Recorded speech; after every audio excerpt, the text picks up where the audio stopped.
안녕하세요. 저는 오늘 이 깊이 있는 분석을 이끌어갈 퍼펙트 학원 중등부 영어과 쭈쌤입니다. 네, 반갑습니다. 저는 곁에서 이 복잡한 시험지의 해독을 도와드릴 퍼펙트 학원 중등부 영어과 B쌤입니다. 우리 아이들이 중학교 3학년이 되어서 처음으로 치른 지필평가잖아요. 그 무거운 압박감 속에서 얼마나 고군분투했을지 충분히 공감하면서 오늘 이 시간을 준비했습니다. 자, 그럼 이제 본격적으로 파헤쳐보죠. 만약 듣고 계신 학부모님의 자녀가 이번 시험을 치르고 와서 엄마, 시간이 너무 부족했어요 라거나 분명 다 아는 것 같았는데 틀렸어요 라고 말했다면 도대체 왜 그런 일이 벌어졌는지 그 실체를 오늘 철저하게 분석해 드릴 겁니다. 네, 아주 낱낱이 파헤쳐 봐야죠. 이번 시험이 총 22개의 선택형 객관식 문항하고 단 1개의 논술형 문항으로 구성이 됐는데요. 그 문항수만 보면 그냥 평범해 보이거든요. 겉보기에는 그렇죠. 근데 그 안을 들여다보면 결코 평범하지 않습니다. 이른바 그 지산중 스타일의 정수가 꽉꽉 담겨 있죠. 네, 그럼 전체적인 시험지 구성부터 천천히 좁혀 들어가 볼까요? 이번 시험지를 쫙 넘기다 보면 유독 눈에 띄고 또 시험을 치르는 우리 학생들의 숨을 퍽 막히게 하는 특정 패턴이 하나 딱 있습니다. 아, 저도 그 부분 보면서 진짜 와, 학생들이 정말 당황했겠다, 멘붕 왔겠다 생각했는데요. 바로 그 보기에서 있는 대로 고른 것은 이 유형이죠. 맞습니다. 바로 그겁니다. 와, 이게 3번, 10번, 15번, 17번, 20번, 22번. 세상에 시험지 전반에 걸쳐서 이 유형이 막 반복적으로 등장하더라고요. 저는 이걸 딱 보면서 제가 무슨 범죄 현장에 탐정이 난 것 같다는 느낌이 들었어요. 탐정이요. 아주 흥미로운 비유네요. 어떤 점에서 그렇게 느끼셨어요? 그러니까 우리가 흔히 아는 기존의 객관식 오지선다형은 일종의 속어법이 통하잖아요. 1번은 확실히 아니고 2번도 아니고 대충 보니까 4번이 정답이네. 약간 이런 식으로요. 그렇죠. 적당히 눈치껏 맞출 수 있는. 네. 그런데 지산중학교의 이 있는 대로 고르시오 유형은 그런 어설픈 직감, 눈치 이런 게 전혀 통하지 않아요. 보기 A부터 E까지 5개의 문장 각각에 대해서 완벽한 증거를 들이대면서 이건 이래서 맞고 저건 저래서 틀려 라고 하나하나 다 증명해내야만 하니까요. 맞아요. 하나라도 헷갈리면 끝이죠. 네, 그러니까 단 하나의 단서라도 놓치면 그냥 사건은 미궁에 빠지고 오답이 되어버리는 지뢰밭 같은 방식이죠. 학생들한테 너무 과혹한 거 아닌가요? 아이들 입장에서는 정말 젠가 게임하는 기분이었을 겁니다. 근데 여기서 흥미로운 점은요. 출제자이신 학교 선생님들께서 왜 굳이 이런 탐정 놀이 같은 방식을 이렇게나 많이 배치하셨는가 그 이면의 의도입니다. 아, 출제자의 의도요? 네, 이것은 적당한 감을 철저하게 배제하겠다는 학교 측의 아주 강력한 선언입니다. 그 단순한 암기를 넘어선 완벽한 개념 이해만이 정답을 찾아낼 수 있는 유일한 논리적 근거가 되는 것이죠. 아, 완벽한 개념이에요? 네, 자신이 아는 것과 모르는 것을 정확히 구분해내는 그 메타인지 능력을 극도로 요구하는 아주 정교한 변별력 확보 장치인 셈입니다. 아, 그러니까 어설프게 아는 건 아예 모르는 것과 똑같이 취급하겠다는 거군요. 와, 진짜 냉정하네요. 지금 방송 듣고 계신 분들도 만약 시험장에 앉아있다고 한번 상상해보세요. A는 확실히 맞고 B는 틀렸고 근데 C는 맞나? E는 또 뭐지? 이러면서 막 머리를 쥐어뜯었을 텐데 참 쉽지 않았을 겁니다. 네, 정말 진땀 빼는 과정이죠. 자, 그럼 출제 스타일에서 한 걸음 더 쑥 들어가서 실제로 우리 아이들이 땀을 뻘뻘 흘렸을 그 구체적인 킬러 문항들로 시선을 옮겨보겠습니다. 이른바 그 어법의 늪 구간이죠. 네, 어법의 늪. 이번 시험의 가장 가파른 고비였을 3번 문항과 20번 문항을 안 짚고 넘어갈 수가 없습니다. 어법이라는 게 단순한 규칙 나열이 아니라 단어들이 어떻게 결합해서 의미를 만들어내는지를 보여주는 아주 정교한 논리 체계라는 걸 여실히 보여줬거든요. 맞아요. 먼저 그 3번 문항을 보면요. 문법 용어로 흔히 투부정사의 형용사적 용법이라고 부르는 걸 묻고 있어요. 여기서 어려운 문법 용어는 잠깐 내려놓고 편하게 설명해보죠. 네, 좋습니다. 예를 들어서 Can you get me something to drink? 여기서 마실 무언가니까 명사 뒤에 to drink가 붙잖아요. 여기까지는 우리 아이들이 꽤 잘 잡아냅니다. 그렇죠. 1차원적인 결합이니까요. 네, 그런데 그 다음 보기인 Mr. Kim is looking for a house to live in? 여기서 딱 걸립니다. 문장 끝에 전치사 in이 덩그러니 붙어있는 걸 보고 아이들이 순간적으로 멈칫하거든요. 문장이 왜 in으로 끝나지? 이거 모양이 이상한데? 틀린 거 아니야? 하고요. 바로 그 지점이 출제자의 아주 예리한 질문입니다. 겉보기엔 사소한 디테일 같지만 사실 이건 공간과 행동의 메커니즘을 묻는 거거든요. 아, 공간과 행동이요? 네, 우리가 물을 마실 때는 그냥 그 대상인 물을 마시는 거니까 드링크 워터가 되죠. 하지만 집을 살 때는 집이라는 어떤 덩어리 개념을 사는 게 아니라 집 안에서 사는 거잖아요. 아, 이너하우스니까요? 그렇죠. 그러니까 live in a house가 맞습니다. 이걸 투부정사로 뒤집어서 설명할 때 그 공간을 의미하는 in이 반드시 남아있어야만 의미가 논리적으로 완성되는 것이죠. 와, 그러니까 단어들을 그냥 막 줄 세우는 게 아니라 실제 현실에서 물리적인 행동이 어떻게 일어나는지 그 원리를 이해하고 있어야 한다는 뜻이군요. 정확합니다. 그런데요, 여기서 진짜 더 흥미롭고 또 우리 학생들을 완전히 좌절하게 만들었을 부분은 최고 난도로 꼽히는 20번 문항입니다. 와, 이 문항은 정말 어법 끝판왕이라고 부를 만해요. 네, 올 것이 왔네요. 20번. 주어진 5형식 문장 중에서 어법상 옳은 것을 있는 대로 고르는 문제였잖아요. 이것도 또 있는 대로 고르시오네요. 네, 중학교 영어의 꽃이라고 불리는 오형식 문장이 드디어 등장했습니다. 여기서 오형식이라는 게 도대체 왜 중요한지 그 본질을 아실 필요가 있습니다. 영어는 누가 누구에게 어떤 행동을 하게 만들었는가, 이 인과관계를 굉장히 중요하게 생각하는 언어거든요. 인과관계요? 네, 주어가 어떤 대상, 즉 목적어에게 특정 행동을 하도록 상황을 딱 통제하는 구조. 그게 바로 오형식이죠. 아, 말하자면 문장 안에 또 다른 작은 미니 드라마가 들어있는 거네요. 주연 배우가 있고 조연 배우가 있고 그 조연이 어떤 연기를 할지 주연이 감독하는 그런 구조요? 미니 드라마 비유 너무 좋은데요. 정확합니다. 20번 문항의 보기들을 하나씩 뜯어보면 출제자가 그 미니 드라마의 규칙을 얼마나 정교하게 물어보는지 감탄하게 됩니다. 어떤 부분에서요? 예를 들어, They let the dog bark. I felt my shoulder touched. My teacher got me to finish. 이 세 문장은 감독 역할을 하는 동사, 그러니까 let, felt, got의 성격에 따라서 조연 배우의 연기 형태가 아주 정확하게 쓰였습니다. 동사원형, 과거분사, 투부정사 이렇게요. 아하. 사역동사나 지각동사 같은 어려운 용어는 다 떠나서 어떤 동사가 어떤 그림을 만들어내는지를 정확히 묻고 있는 거죠. 그런데 저는 오답으로 처리해야 했던 그 함정 보기들을 보면서 정말 기가 막혔습니다. She got her smartphone to fix. 이거 우리말로 그냥 무심코 쓱 해석하면 그녀는 스마트폰을 고치러 맡겼다처럼 아주 자연스럽게 들리거든요. 네, 해석만 하면 전혀 이상할 게 없죠. 그러니까요. 의미가 대충 통하니까 아이들이 맞다고 동그라미를 치기 딱 좋습니다. 하지만 가만히 그 메커니즘을 생각해 보면 스마트폰이 갑자기 막 팔다리가 쑥 생겨서 자기 스스로를 고치는 게 아니잖아요. 그렇죠. 스마트폰은 고쳐지는 거죠. 네, 누군가에 의해 고쳐지는 수동의 관계니까 to fix가 아니라 fixed로 써야 하죠. 여기서 아이들이 엄청나게 낚였을 겁니다. 맞습니다. 게다가 그 아래 보기인 Miss Lee had the student to write 에서는요. had라는 아주 강력한 지시를 내리는 사역동사 뒤에 굳이 방향을 나타내는 to를 딱 붙여놓았어요. 아, 교묘하네요. 사역동사는 목적어가 그 행동을 하도록 아주 직접적으로 팍 밀어붙이는 느낌이기 때문에 중간에 to 같은 연결고리 없이 바로 동사 원형 right가 와야 하거든요. 와, 아이들이 보통 학원에서 막 gat은 투부정사를 데리고 오고 head는 동사 원형을 데리고 온자 이거 공식표로 달달 외워서 시험장에 갔을 거 아니에요. 네, 기계적으로 외우죠, 보통. 근데 정작 목적어와 그 뒤에 행동이 능동인지 수동인지 그 관계까지 한 번 더 꼬아서 냈으니 얼마나 진땀을 뺐겠어요. 그러니까요. 이것을 더 큰 그림과 연결해 보면요. 현재 우리 영어 교육이 어떤 방향으로 나아가고 있는지를 아주 명확히 알 수 있습니다. 예전에는 이 동사 뒤에는 이 모양이 온다. 이런 단편적인 공식을 암기하면 끝이었잖아요. 그렇죠. 공식 암기. 하지만 이제는 다릅니다. 학생 스스로가 문장 전체의 뼈대를 쥐고 흔드는 오형식이라는 구조의 감독관이 되어야 합니다.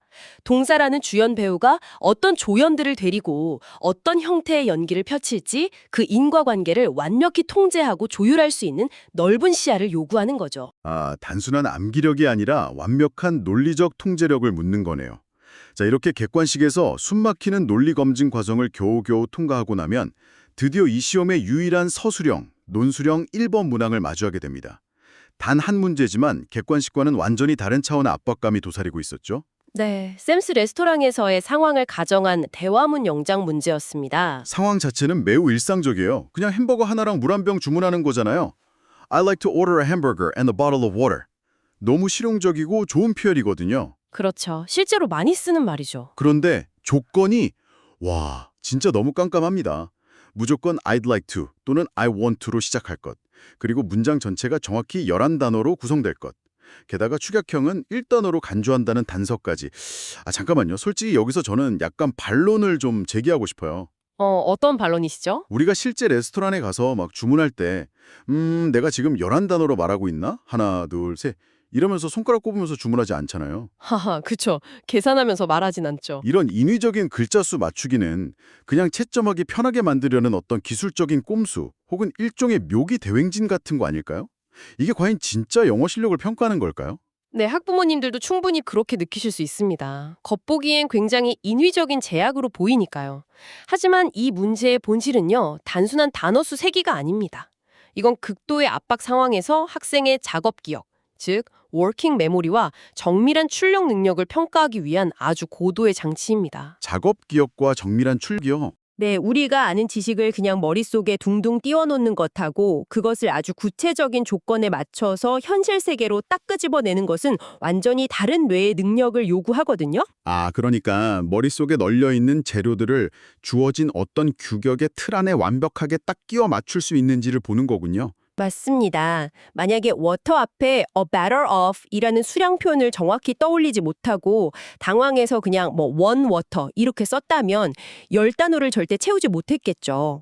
덧붙여서 점원이 여기서 드실 건가요? 아니면 포장해 가실 건가요? 라고 묻는 상황을 영작하는 두 번째 조건도 있었습니다. 맞아요.